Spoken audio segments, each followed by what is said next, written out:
예로부터 가족을 식구라고 했잖아요. 식구, 제 식구입니다. 이렇게 소개를 하거든요. 제 식구입니다. 식구라는 말의 의미는 밥식자, 또 입구자, 밥 먹는 입이다. 같이 밥 먹는 입이다. 이런 의미예요. 영어로는 이 식구를 패밀리라고 하잖아요. 패밀리는 그냥 친근한 사람 이런 의미거든요. 익숙한 사이. 일본어는요, 가초쿠 이렇게 말해요. 가족이에요, 가족. 그러니까 한 집안에 사는 무리다 이런 의미예요. 근데 우리 한국은 식구라고 말을 합니다. 같이 밥 먹는 입이다. 같이 밥 먹으면서 무장을 해제하고 마음을 열고 너도 입 나도 입, 이런 사이가 바로 식구입니다.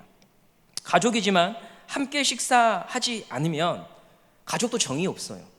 가족이 함께 어우러져 식사를 하지 못하는 현대 사회, 그래서 가족의 해체도 빨라지는 것 같아요. 온 가족이 머리를 맞대고 식사를 하는 게 어려워진 시대, 정서적인 교감의 시간과 장소가요 없어지고 있어요. 그러므로 우리 성도님들, 가정의 회복을 위해서 한 가지 우리가 해야 될 것 중에 하나는 뭐냐면 함께 같이 밥 먹는 시간이 있어야 돼요. 온 가족이 함께 모여서 얼굴을 맞대고 밥 먹어야 돼요. 신앙의 원리도 비슷한데요, 함께 한 말씀을 먹어야 가족이에요. 그러니까 인터넷으로 인하여서 우리가 전국의 유명한 수많은 교회의 메시지를 듣지만은요, 우리가 여기 한 교회에 있다고 해서 한 성도 되는 거 아니에요. 이 강단을 통하여서 선포되는 하나의 메시지를 들어야 은송교회의 성도로서의 정체성이 있는 것이지, 그리고 함께 모여서 밥숟가락을 같이 떠야 내 교인이구나, 은송교인이구나 라고 하는 그런 정서적인 교감이 일어나는 거죠. 그런 점에서 이번 크리스마스가 25일 떡국을 교회에서 준비해서 온 교인이 함께 드실 수 있다는 그런 소식, 너무 기쁜 소식인 것 같아요. 그리고 내년에는 점심 식당이 부활한다고 하니까 너무나 기대가 됩니다. 한 끼 못 먹는 시대 아니에요.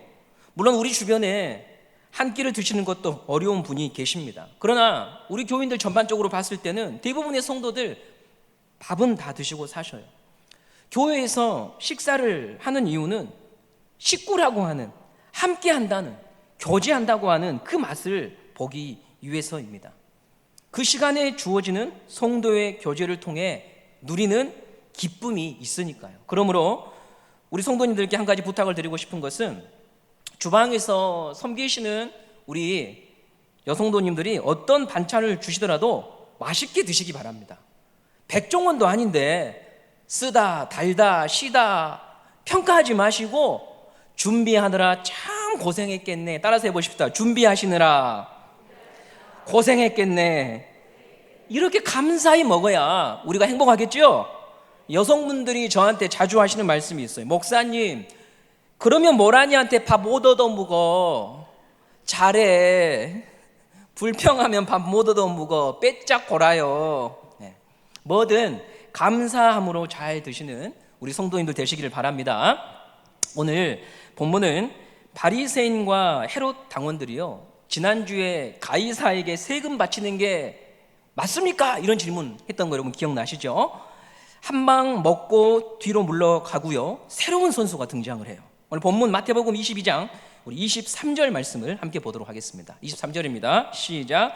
부활이 없다는 사두개인들이 그날 예수께 와서 물어 이르되, 오늘 누가 등장하냐면 사두개인. 이 사두개인은요, 그 기원이 어디인지 좀 불분명합니다. 그저 학자들이 연구한 결과물을 가지고 학자들도 추측할 뿐인데, 제일 유력한 학설은 다윗이 왕으로 제위하던 시절에 제사장 가운데 사독이라고 하는 유명한 제사장이 있었습니다. 그 사독의 이름에서 따온 게 사두개인이에요. 그러니까 우리는 사독이라고 하는 그 다윗의 제위 시절에 있었던 명망 있는 제사장 가문의 후손이라고 하는 것을 자랑하고 싶었던 것이죠. 제사장은 성전에서 제사를 주관하는 사람들입니다. 이스라엘 사회는 종교가 모든 것을 총괄하는 사회이기 때문에 이 종교적인 위치는 곧 힘과 연결되는 구조를 가지고 있습니다. 선비라고 하나님이 부여한 직분이지만 본질을 잃는 순간 권력은 개인의 영화와 보신을 위한 강력한 힘이 됐죠. 여러분이 잘 아시는 바리새인들은 서민을 중심으로 구성된 세력이라면 사두개인은 귀족을 중심으로 형성된 세력이에요. 바리새인들이 이스라엘 공동체의 뿌리가 되는 회당을 중심으로 힘을 확보했다며, 회당은 우리식으로 얘기하면 마을회관 정도 될 것 같아요. 마을에 있는 대소사를 의논하고 결정하는 그런 곳이 회당이었거든요. 그래서 사두개인들은 사내들인 공의회라고 해가지고 우리나라 정부기관으로 말하면 이런 입법, 국회 같은 곳, 그런 곳들을 점령하고 있는 사람들이 사두개인이었습니다. 그러므로 바리새인과 사두개인은 같이 할 수 없는 사람들이에요. 가치관과 입장이 다 다릅니다. 특별히 가장 다른 건 신앙적인 부분인데, 사두개인은 모세 오경만 하나님의 말씀으로 인정을 해요. 창세기, 출애굽기, 레위기, 민수기, 신명기 빼고 나머지 책들은 인간의 그리고 사람의 책이라고 보았습니다. 그리고 부활을 믿지 않았어요. 부활을. 이것이 오늘 예수님과 함께 논쟁하는 부분인데요. 우리 사도행전 23장 8절에 사두개인과 바리새인을 이렇게 구별해 놓습니다. 사도행전 23장 8절입니다. 시작. 이는 사두개인은 부활도 없고 천사도 없고 영도 없다 하고 바리새인은 다 있다 함이라. 사두개인들은 그러니까 영적인 세계, 천사 없어, 죽으면 가는 거 없어, 다 죽으면 끝나는 거야. 이게 사두개인들의 믿음이었어요. 모세 오경에는 부활에 관한 내용이 없기 때문에 우리는 그런 거 안 믿는다. 바리새인들은 지금 잘못 믿고 있는 거다. 이렇게 서로는요 아주 대조적인 관계였습니다. 바리새인이 아닌 이 사두개인들이 이런 신학적 사상을 갖게 된 이유, 현세만 믿는 이유가 무엇일까 살펴보면, 자신들이 지금 이 이스라엘 사회에서 점한 사회적 위치와 지위와 권력이 대단했거든요. 그래서 죽음 이후의 세계에 대해서는요 별로 고민이 없어요. 지금 이스라엘을 지배하고 있는 로마와 우호적인 관계를 유지하고 제사장이라고 하는 이 절대적인 권력과 신분을 확보하고 유지하고 보존하는 것이 그들의 유일한 꿈이고 소망이고 관심인 거죠. 이들이 오늘 예수님을 찾아와서 바리새인과 헤롯 당원들이 예수님과 논쟁하는 걸 봤는데 이기지 못하거든요. 그러자 이 사두개인들은 그래, 이건 안 될 걸 하고 온 거예요.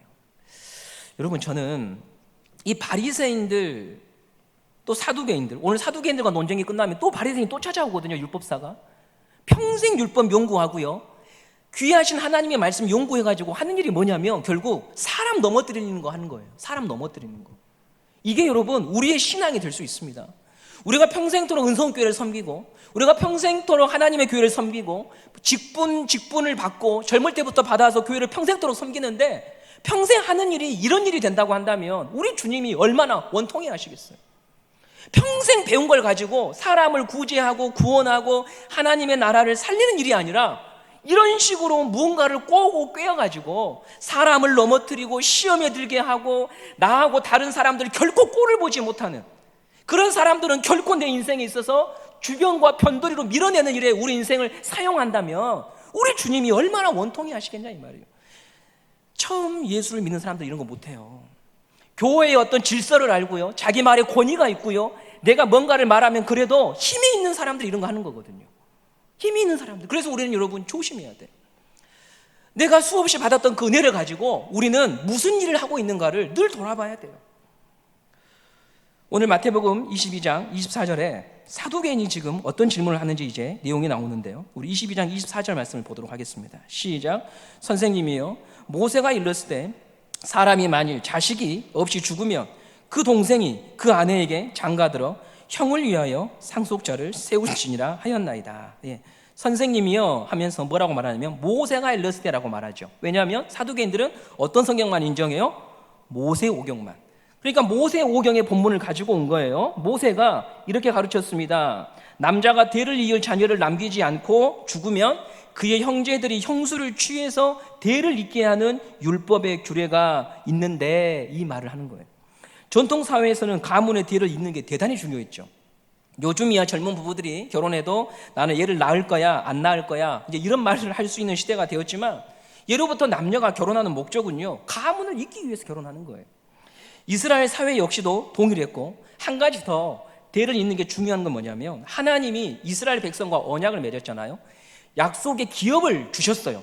그 약속의 기업이 끊기지 않고 하나님이 목적하는 그 날까지 이어지는 것, 이것을 바라보고 기대해야 됐기 때문에 대를 잇는 것은 대단히 중요했어요. 하나님은 실패하지 아니하시고 자기 백성에게 약속을 맺으신 것은 이루시는 분이라고 하는 믿음을 가지고 끝까지 대를 이어가는 거죠.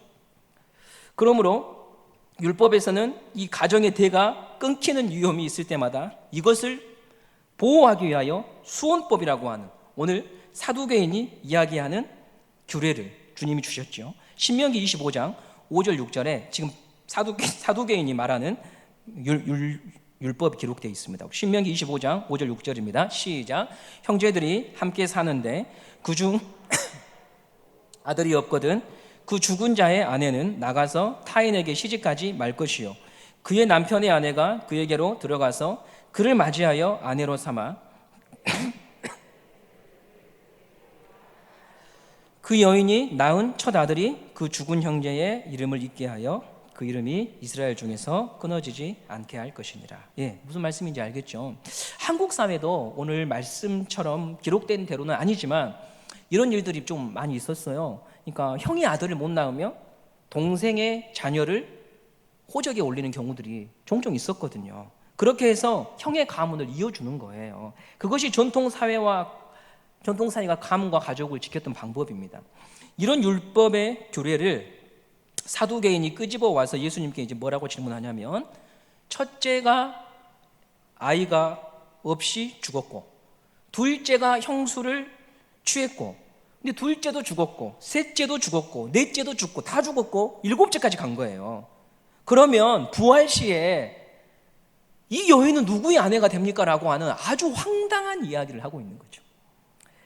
22장 28절입니다. 시작. 그런즉 그들이 다 그를 취하였으니 부활 때에 7 중에 누구의 아내가 되리까? 좀 전에 사두개인들의 특징이 부활을 안 믿는다고 했죠. 그들은 현실만 있어요. 그래서 예수님, 내가 보기에 당신도 부활을 믿는 것 같은데 생각해 보십시오. 7 형제 중에 부활하면 이 아내는 누구의 아내가 되는 겁니까? 이거 뭐 어떻게 되는 겁니까? 이렇게 따져 묻는 거예요. 이래도 당신 부활을 믿을랍니까? 사두개인들은 부활을 아주 우스꽝스러운 말도 안 되는 이야기로 만들고 있어요. 예수님이 그들의 답을 듣고 이렇게 답변하십니다. 22장 29절입니다. 시작. 예수께서 대답하여 이르시되 너희가 성경도 하나님의 능력도 알지 못하는 거로 오해하였도다. 그리고 30절에는 부활 후에는 장가도 안 가고 시집도 안 가고 천사와 같다라고 말씀을 하고 있어요. 예수님은 너희가 성경을 오해했다, 성경을 근거로 해서 부활을 말하지 않고 너희들은 지금 너희 수준과 관점으로 부활을 말하고 있어. 너희는 하나님의 능력도 믿지 않은 채 인간의 신학을 나한테 가지고 와서 들어보라고 하고 있어. 예수님이 이렇게 말씀하시는 거예요. 성경은 부활에 대해서 이야기하지요. 부활은 사람이 도무지 상상할 수 없는 일입니다. 여러분이 진지하게 부활에 대해서 생각해 보시면 이것은 사람의 머리로 이해가 불가합니다. 왜냐하면 한 번도 본 적이 없을 뿐만이 아니라 경험해보지도 못했거든요. 물론 의사가 사망 선고를 내렸는데 몇 시간 후에 또 며칠 후에 살아나는 분들이 계시기도 해요. 그러나 그분들도 여러분 다시 죽었어요. 저는 부활에 대해서 상당히 많은 시간 고심하고 고민했습니다. 신학을 한 이후에도, 복음을 전한 이후에도 도대체 부활이 무엇인가? 어떻게 부활이 가능할까? 여러분에게 이렇게 한번 질문을 던져볼게요. 여러분은 예수님이 죽으셨다는 것이 믿기 어렵습니까? 부활하셨다고 하는 것이 믿기 어렵습니까? 많은 분들이 저처럼 예수님이 부활하셨다고 하는 것을 믿기 어려우실 거예요. 그런데요, 예수님이 하나님이라고 하시면 부활이 문제가 아니에요. 오히려 예수님이 하나님이라고 믿으면은요, 예수님이 죽으신 것이 이상한 거예요. 아니, 신이 죽다니요? 그게 말이 됩니까? 어떻게 신이 죽을 수 있습니까? 신은 살아야지요. 신은 죽음의 그림자도 없어야지요. 죽음과는 전혀 반대편에 있는 분이 신 아닙니까? 그래서 저는요, 이 죽음과 부활에 대해서 묵상하다가 질문이 바뀌었어요. 아, 예수님이 하나님이면 부활이 당연한 거고, 오히려 그분이 인간의 몸을 입고 와서 나 때문에 죽었다는 사실이 더 기가 막힌 일이구나. 신이 뭐하러 그 자리로 갔단 말인가? 왜 그런 상황 속으로 들어오셨단 말인가? 이 예수님이 나를 위해서 돌아가셨다는 말이었구나. 내 죄의 문제를 해결하기 위해 죽으셨구나. 경험하지 않아도 되시는 일을 당하시고 죽으셨구나. 그것을 알게 되었던 거예요. 그래서 십자가 죽음이 믿어지면은요, 부활이 자연스럽게 믿어집니다. 예수님은 3일 만에 부활하셨습니다. 부활하실 때 지금과는 다른 수준의 몸을 입으셨어요. 썩지 않는 몸을 입으셨습니다. 이는 우리가 부활하게 되면 새로운 관계와 조건 속에서 살아가게 됨을 의미하거든요. 부활에 대해서 생각하고 우리가 또 묵상할 때 조심해야 될 것은 땅의 방식으로 부활을 생각하고 정의하는 오류를 범하면 안 된다는 건데요. 예를 들면 이런 거예요. 이단 사이비들이 자기 신자들 모아놓고 천국을 말할 때 이렇게 얘기합니다. 제가 영생교 조희성 교주가 신자들한테 가르치는 거 한번 영상 본 적이 있거든요. 이렇게 말해요. 할머니 할아버지들 대다수인데 거의 이제 나이가 많이 드셨고 이제 앞으로 살아갈 세월들이 얼마 없으니까 이 영생교는 그런 분들이 굉장히 많이 모여요. 어떻게 설명하냐면, 여러분 천국이 얼마나 좋은 곳인 줄 압니까? 거기에 가면 여러분들 집 한 채씩 다 있고 여러분 전용 비행기도 있습니다. 이러면 막 신자들이 아멘 하고 막 이러거든요. 여러분, 천국을 내가 살고 있는 이 세상의 수준에서 설명을 하는 거예요. 이런 방식으로 부활과 천국을 설명하면은요, 갈 필요가 없어요. 왜냐하면 지금도 그렇게 사는 부자들이 얼마나 많은데요. 얼마 전에 사우디 최고의 갑부 빈 살만 왕세자가 한국에 왔다는 소식 들었죠. 얼마나 돈이 많던지 롯데 호텔을 통째로 빌렸어요. 거기 제일 좋은 방 스위트룸 하나가 하루에 2,200만 원입니다. 근데 건물 전체를 빌렸거든요. 기사를 찾아보니까 롯데 이 호텔에 얼마 머물렀냐면 20시간 머물렀어요. 20시간. 그러면서 얼마를 썼냐? 20억을 썼더라고, 숙박비로. 그리고 나서 그분이 거기서 뭐 했냐면 사우디아라비아 선수가 부상당했다니까 전 세계를 보냅니다. 전 세계. 후송시킨다고. 이런 분들에게 천국을 영생교처럼 설명하면 아마 빈살만은 그럴 거예요. 아니, 왜 이렇게 고달프게 살아 천국에서. 사두개인은 그런 식으로 부활과 천국의 삶을 생각하고 있는 거예요. 그래서 예수님은 너희들은 성경을 잘못 알고 있고 하나님의 능력을 오해한다, 이렇게 말씀하시는 거예요. 그럼 부활은 뭘까요? 이렇게 설명을 한번 해볼게요. 가을이면 코스모스가 피잖아요. 코스모스는 땅에 씨가 심겨져서 피어요. 코스모스 씨 어떻게 생기는지 아십니까? 보셨을 거예요. 사람 손톱 때 묻은 거 잘라놓은 것 같이 생겼어요. 여러분, 그것을 보면서 이 코스모스를 생각할 수 있습니까? 안 되는 거지요. 마치 그런 것과 비슷한 거예요. 부활과 천국이라고 하는 것은. 나비, 애벌레, 번데기, 꾸물꾸물 그 기어가는 그거 보면서 우리는 나비를 상상할 수가 없잖아요. 그것만 보고는. 하나님이 우리에게 말씀하시는 부활과 천국은 바로 이런 차원이라는 거죠. 만일 여기서 사두개인이 말한 것처럼 결혼 관계를 여기서 맺었던 것처럼 천국에서도 그 사람하고 산다, 이렇게 말하면 아마 에스더 찬양대 가운데에도 난 천국 안 간다, 이렇게 하시는 분들 계실 거예요. 아마 당장 우리 모란이도 개종한다고 할 거예요. 여러분, 우리가 우리 차원에서 천국을 생각하고 부활을 생각하면 갈 필요가 없는 거죠. 그런 게 아닌 거예요. 부활과 천국은 사람의 이해와 생각을 넘어서는 거예요.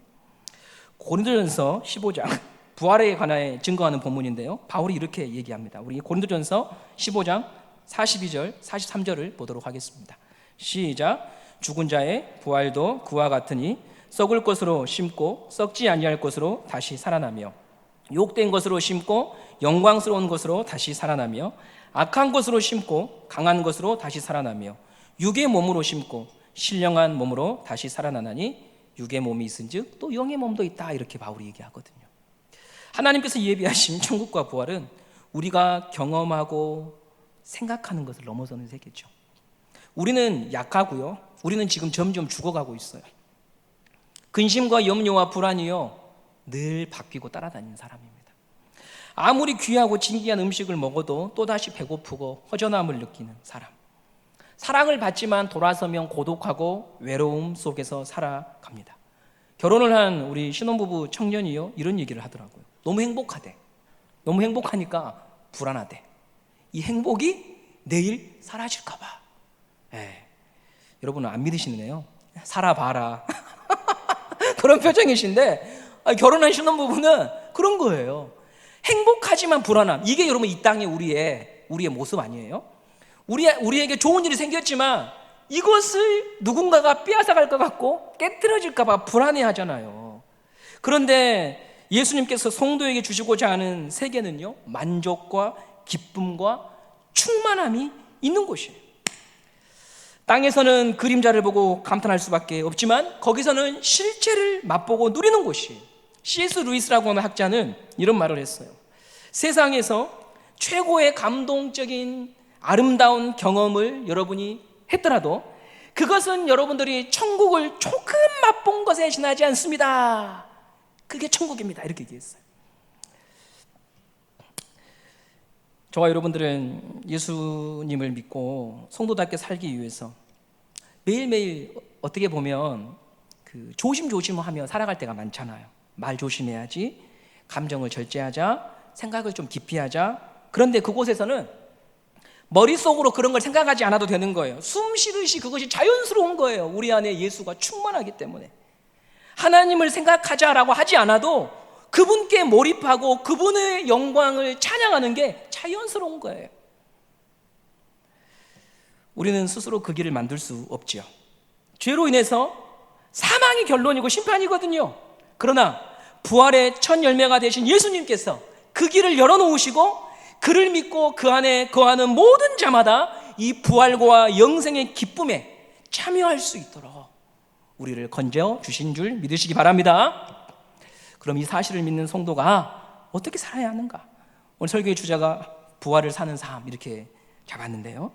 사두개인과 논쟁 후에 바리새인이 와서 율법사가 와서 예수님께 질문을 해요. 여러분이 잘 아는 본문이에요. 마태복음 22장 36절을 보겠습니다. 36절입니다. 시작. 선생님, 율법 중에서 어느 계명이 가장 크니까? 당시 이 율법 선생님들은요, 자신들의 관점에 따라서 구약의 율법들을 줄을 지어서 나열을 했습니다.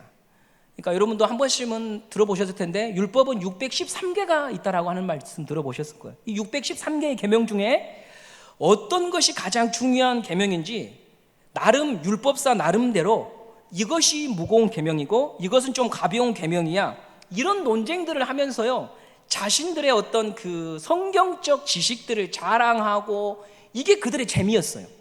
그 논쟁에 예수님을 끌어들인 거예요. 아는 지식을 통해서 사람을 건져내고 도움을 주는 방향으로 가지 않고 그 613개의 계명은 하나님을 사랑하고 사람을 사랑한다고 하는 핵심이 있는데 그런 것들에는 전혀 관심이 없는 이 사람들, 여러분 얼마나 불쌍해요. 신학이 사람을 구원하지 못해요. 많은 설교가 사람을 구원하지 못해요. 말씀을 보고요, 내가 얼마나 추한 존재인지를 알아야 해요. 이들은 상대방을 바보로 만드는 게 자기들의 똑똑함이었어요. 가장 중요한 건 사람을 밑으로 내려다보면서 위에 계신 하나님을 의식하지 못한 채 그렇게 살아가는 거예요. 그래서 하나님이신 예수님이 자기 앞에 계셔도 보지를 못해요. 예수님은 이 율법사의 당돌한 질문에 이렇게 답하시죠. 우리 37절에서 40절까지 22장 말씀을 보겠습니다. 시작. 예수께서 이르시되 내 마음을 다하고 목숨을 다하고 뜻을 다하여 주 너희 하나님을 사랑하라 하셨으니 이것이 크고 첫째 되는 계명이요 둘째도 그와 같으니 내 이웃을 내 자신같이 사랑하라 하셨으니 이 두 계명이 온 율법과 선지자의 강령이니라.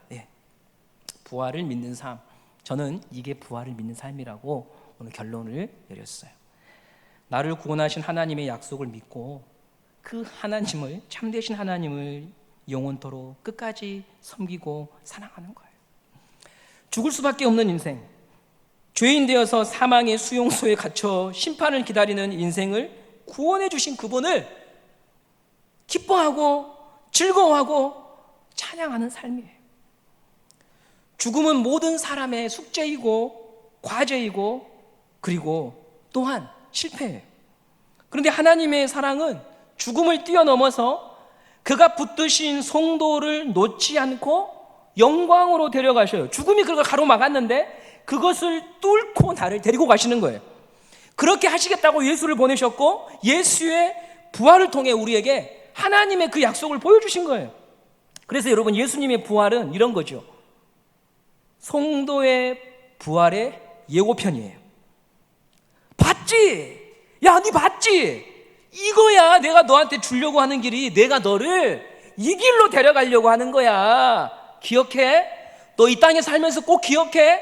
이게 내가 너를 위하여 준비한 길이야. 그거예요. 그래서 하나님을 우리는 오늘 어떻게 하냐면 찬양하는 거예요. 내가 무엇인데 주님 저에게 그런 약속을 하시고 그것을 이루기 위하여 자기 아들을 보내셨습니까? 하는 감격이 우리 안에 있는 거예요. 그런 사랑을 받을 자격이 없는 것 누구보다도 더 잘하시는 분이. 성도들은 우리가 속일 수 있어요.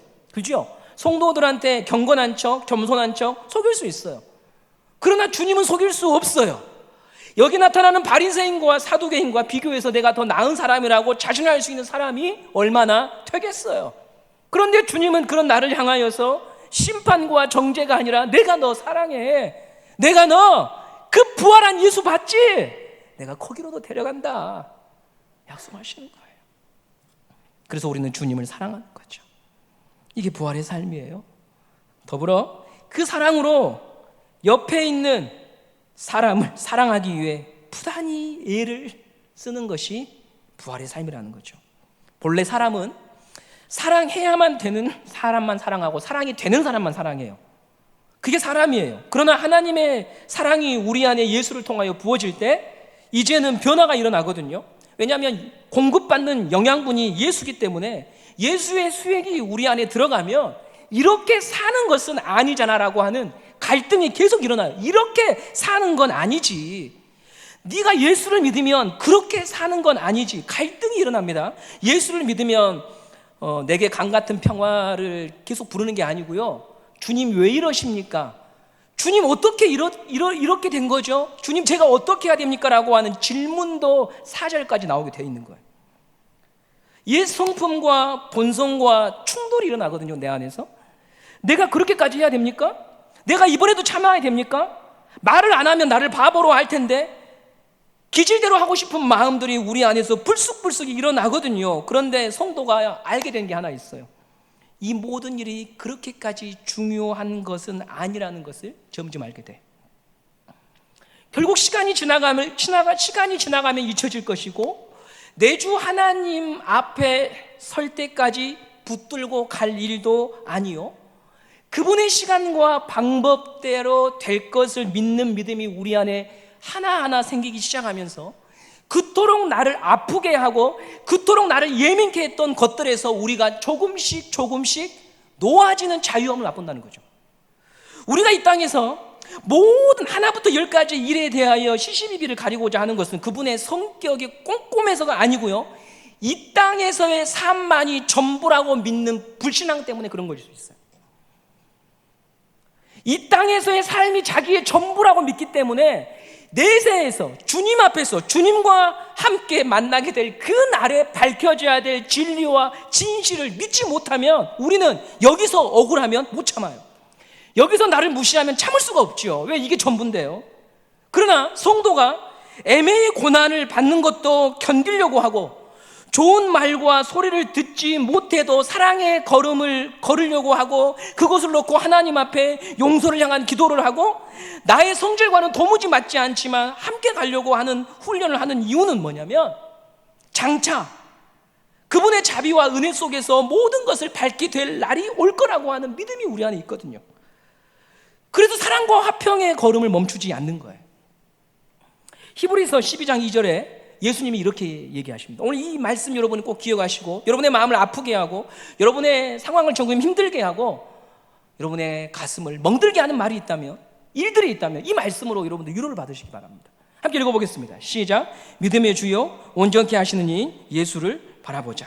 그는 그 앞에 있는 기쁨을 위하여 십자가를 참으사 부끄러움을 개의치 아니하시더니. 예수님이 왜 참으셨어요?